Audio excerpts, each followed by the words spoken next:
bonsoir à toutes. Aujourd'hui, je vais te parler un sujet qui t'a peut-être déjà traversé l'esprit, c'est la jalousie. Alors, le but ici, ce n'est pas de juger, de faire culpabiliser qui que ce soit. Le but ici, c'est de te faire comprendre pourquoi la jalousie, c'est une perte de temps, une perte d'énergie, et surtout comment tu peux la transformer pour qu'elle devienne quelque chose qui va te propulser. Dans cette vidéo, je vais te parler de cette distinction à faire qui est vraiment importante. C'est la jalousie face à l'inspiration. Parce que confondre les deux, ça peut te coûter très cher. Alors, d'où vient la jalousie? La jalousie, elle vient pas comme ça à l'improviste. Elle ne vient pas de nulle part non plus. Elle vient souvent parce que il y a probablement un manque de clarté intérieure, un manque de vision claire, un manque de connaissance de soi. Bref, le fait de ne pas prendre le temps de bien se connaître, de savoir où on va, ça crée automatiquement ce besoin d'aller regarder ailleurs pour pouvoir se rassurer, pour pouvoir s'accrocher à quelque chose qu'on pourrait même récupérer. Et malheureusement, quand on s'accroche à ce qui se passe chez notre voisin, chez notre voisine, eh bien c'est généralement comme ça que la jalousie, elle s'installe. Pourtant, j'aimerais te dire une chose. Quand tu ressens la jalousie, ça ne veut pas forcément dire qu'automatiquement la personne est mauvaise, mais parfois, ça veut dire aussi qu'il y a aussi un potentiel chez la personne, mais cette personne n'a pas suffisamment de clarté intérieure pour prendre conscience de son propre potentiel. Et c'est là où la jalousie intervient parce que la jalousie, c'est un peu une forme de signal. Un signal qui veut dire que, hey, tu sais, toi aussi, ce que tu regardes chez les autres, toi aussi, tu le possèdes déjà. Mais tu n'en as peut-être pas juste conscience de comment l'utiliser à ton avantage. Donc ici, le vrai problème avec la jalousie, ce n'est pas quand elle apparaît, mais c'est son signal.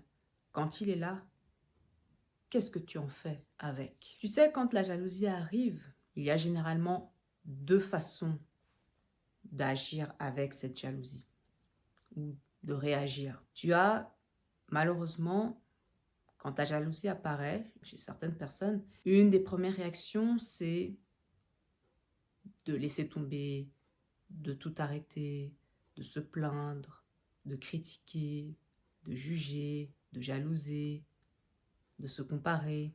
Et c'est généralement dans ce genre de contexte où tu entends souvent la personne dire que ah ben c'est facile pour elle.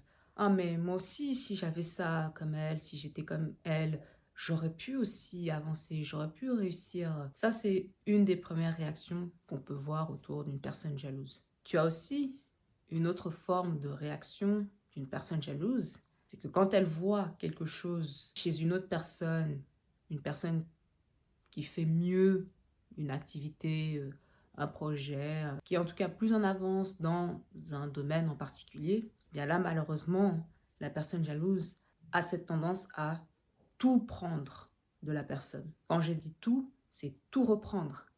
L'idée, le titre, les sous-titres, l'ambiance, les couleurs, jusqu'au point, jusqu'au virgule. Bref, en tout cas, elle veut absolument tout récupérer de la personne qu'elle trouve bien meilleure qu'elle. Donc en soi, elle fait vraiment du copier-coller. Ce qui n'est pas bon aussi parce que quand une personne jalouse agit comme ça, au fond d'elle, elle saura que le travail en soi, ça ne vient pas d'elle. Parce que le pire, c'est non seulement elle récupère, elle fait copier-coller exactement comme la personne qu'elle admire, mais en plus de ça, elle va publier, sortir peut-être le livre ou un concept en disant, avec le même titre, hein, en disant que c'est à elle. Et ça, c'est clairement pas bien. Je vais maintenant t'expliquer la différence avec une personne qui s'inspire. Et je vais te donner une image très concrète. Disons que nous avons ici une cuisinière qui est une influenceuse ou une personne très doué dans la cuisine, qui fait toujours des belles recettes magnifiques et qui a une certaine notoriété. Je donne un exemple comme ça. Et puis, nous avons par exemple deux personnes qui la suivent. Nous avons la personne A et ensuite nous aurons la personne B. La personne A, en regardant la créatrice de contenu dans le domaine de la cuisine, elle se dit « Waouh, elle cuisine tellement bien, j'aimerais faire pareil, mais voilà, je n'ai pas exactement tous les mêmes ingrédients qu'elle. Et puis pour elle, c'est facile. Elle a commencé à cuisiner depuis très jeune, alors que moi, ça fait pas longtemps, c'est pas juste, ça sert à rien, je laisse tomber. » Nous avons la personne B qui, elle aussi, regarde le contenu de la cuisinière, mais la différence, c'est que en regardant la recette de la personne en question, de la cuisinière, qui explique, par exemple, qui parle de sa recette de tomates. La personne B qui va s'inspirer, qu'est-ce qu'elle va faire? Elle va lire les instructions. Disons qu'il y a par exemple 10 étapes à suivre. Elle va rassembler les outils, le matériel adéquat pour, les ingrédients aussi. Mais voilà, elle n'a peut-être pas exactement tous les ingrédients exactement comme la créatrice de contenu spécialiste dans la cuisine. Mais qu'est-ce qu'elle va faire? Elle va se dire, bah, la jeune femme en question, elle a ce type de tomate, cette taille-là. Bon, moi, je n'ai pas la même taille de tomates, j'ai des plus petites et je n'ai pas que des tomates rouges, j'ai aussi celles qui sont oranges, celles qui sont un peu jaunes, celles qui sont rouges, c'est des tomates qui existent, hein. Mais voilà, j'ai celle-ci. Bon, je vois que dans la vidéo, elle utilise de la moutarde, par exemple. Bon, moi, je n'ai pas de moutarde, je vais utiliser un autre condiment. Et puis voilà, elle parle du fait qu'elle fait sa recette en 10 étapes, sauf que moi, je vais la faire en 8 étapes. Je préfère, c'est plus facile pour moi.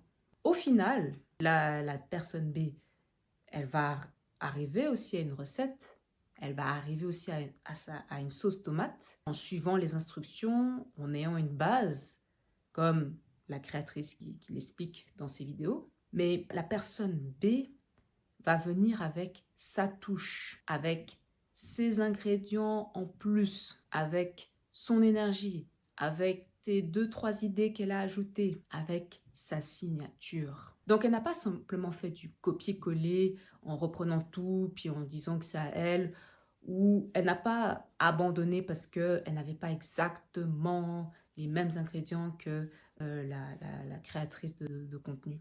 Elle s'est dit, ben, voilà ce que j'ai, voilà ce que je peux faire pour le moment, je me lance, on verra par la suite ce que ça va donner, et je peux transformer ça en quelque chose qui correspond davantage à mon identité. Donc, tu vois ici, on n'est pas dans le jugement, mais tu vois la personne jalouse, elle va chercher à regarder à l'extérieur pendant que son propre jardin est en train de dessécher. Alors que la personne qui s'inspire va regarder quelques minutes le jardin de la voisine, mais elle va retourner dans son propre jardin pour ajouter ses ingrédients, faire des ajustements, s'inspirer, mais sans non plus voler toutes les idées de la voisine et sans non plus se morfondre en disant que voilà, c'est pas normal, chez la voisine, les choses sont plus faciles. Non, elle a su utiliser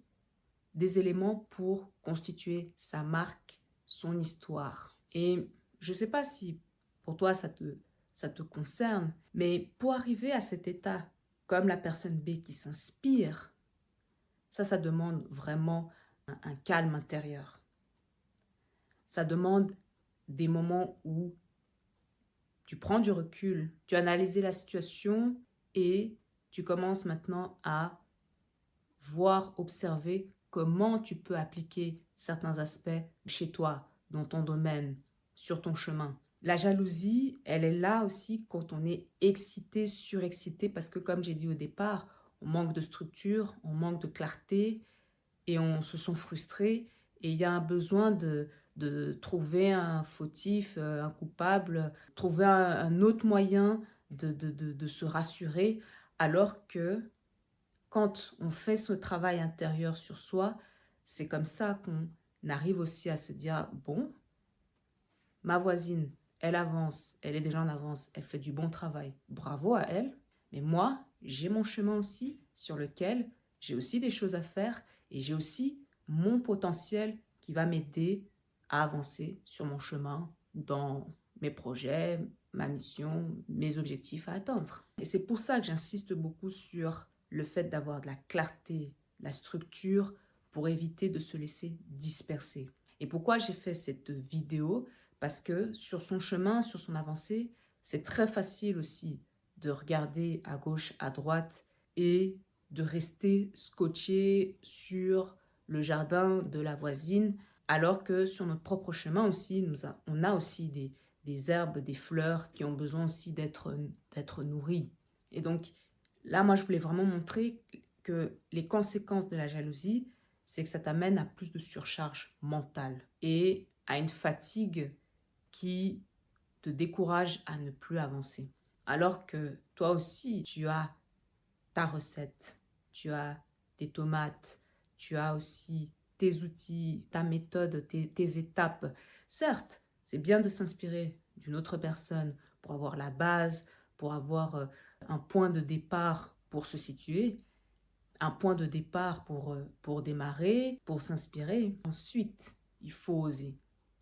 Il faut commencer, même petit à petit, même en faisant des erreurs. C'est comme ça qu'on apprend et c'est comme ça qu'on se découvre aussi. Donc vraiment ici, pour conclure, le but ici, c'était clairement pas de juger, de te faire prendre conscience de quand tu es sur ton chemin, faire attention à ne pas vaciller dans la jalousie. L'inspiration, c'est quelque chose qui nous permet d'avoir une base, de nous motiver, de nous encourager, tandis que la jalousie, malheureusement, elle te stagne à un niveau où tu sors complètement en fait de ton chemin. Petit exercice avant de terminer. Quand tu sens que tu as eu ce sentiment de jalousie qui t'est venu, voilà, pour X, Y raison, première étape, c'est d'accueillir ce signal. Ce signal que tu ressens que, ah, là, effectivement, tu as eu comme une pique un peu qui t'a un petit peu secoué. Tu l'accueilles sans la juger. Deuxième étape, tu essayes de voir un peu ce que ça a ressorti un peu comme désir profond que tu as, c'est-à-dire qu'est-ce que tu as aussi comme potentiel, comme élément qui était un peu endormi, mais que la jalousie est venue réveiller. Quand tu as vu qu'il y a quelque chose qui s'est déclenché, eh bien, identifie cette pique, cette graine. Qu'est-ce que c'est? C'est quoi ce potentiel exactement? Quelle est cette chose que tu sais faire? Quelle est cette chose que tu rêves de faire? Ou tu sais que tu peux le faire? Il y a quelque chose d'intéressant que tu pourrais toi-même exploiter ou que tu peux apprendre. Si tu as toujours voulu te lancer, par exemple, je donne un exemple, dans l'e-commerce, ou bien dans l'immobilier, ou bien dans des études spécifiques, dans une formation donnée. Qu'est-ce que la jalousie est venue réveiller en toi? Troisième étape, maintenant que tu as repéré en toi que tu étais quelqu'un de très à l'aise dans tout ce qui est, je donne un exemple comme ça, dans tout ce qui est écriture, que c'est quelque chose qui te parle, que tu as déjà commencé, mais qu'à chaque fois tu t'arrêtes et que tu reprends, c'est jamais régulier. Dis-toi à partir d'aujourd'hui, comment tu peux à nouveau te relancer dans cette activité ou bien démarrer cette activité, par exemple d'écriture. Tu as toujours rêvé d'écrire des livres, c'est quelque chose qui te passionne, quelque chose qui, tu sens que tu as quelque chose à raconter. Qu'est-ce que tu vas pouvoir commencer à faire dès aujourd'hui, maintenant que tu connais la graine que tu as en toi qui était endormie pendant très longtemps. Donc, n'hésite pas à me dire dans les commentaires si, voilà, il y a des moments sur ton chemin, sur ton avancée, tu as des phases de pic de jalousie qui arrivent. Comment tu fais pour y faire face, pour les diminuer au maximum? La dernière fois que tu as ressenti ça, qu'est-ce que ça a réveillé en toi? Si ce type de contenu te parle aussi, n'hésite pas à rester attentive à mes prochaines vidéos, à t'abonner parce que voilà, chaque semaine, on creuse dans ce type de sujet où on parle de la structure dans tes journées pour pouvoir mieux avancer dans tes projets, dans ta mission, dans tes objectifs. Et sur ce, je te souhaite de passer une très bonne fin de journée ou une très bonne soirée.